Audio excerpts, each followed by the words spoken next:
nas branitelja, poglavito koji su branili Vukovar. Ovdje su dakle Vladimir Balgać, Alf, Damir Kučak i evo mi smo se vratili sad iz Vukovara. Prvenstveno palimo da bi se sjetili dakle Zdravka Bezuka, Ivana Krajinovića koji su dali život u obrani Vukovara kao dragovoljci HOS-a i Velimira Kvesića koji je preminuo nakon Domovinskog rata od posljedica teške bolesti.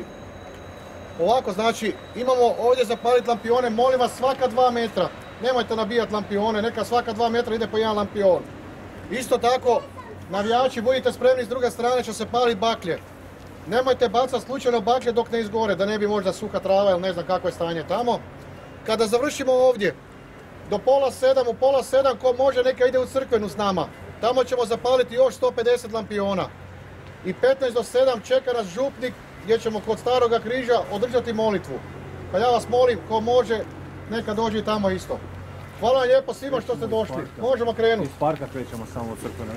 Da, iz parka krećemo, znači prema crkvenoj, od početka crkvene.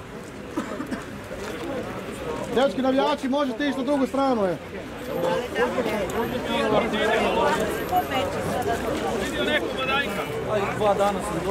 Nemam pojma.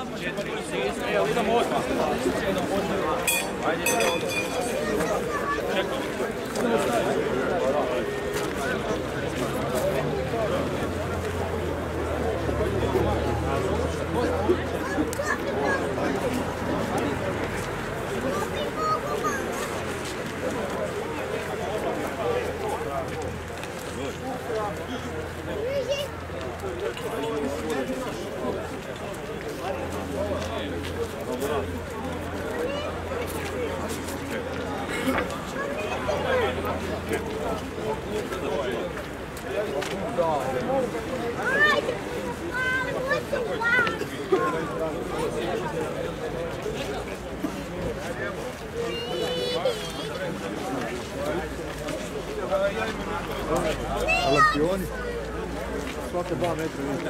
Ma i više, ne mora, gle, opet su nabili svijetu. Ajde, odite dečki redom i uzimajte ove što su...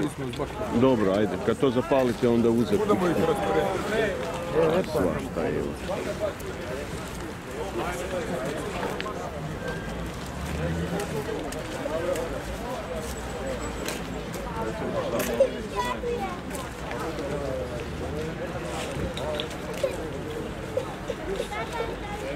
Evo tu.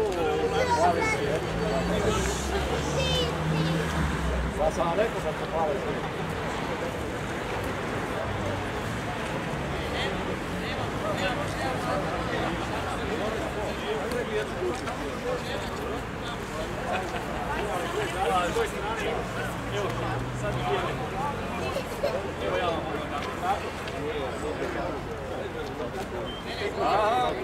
Strašno lik su.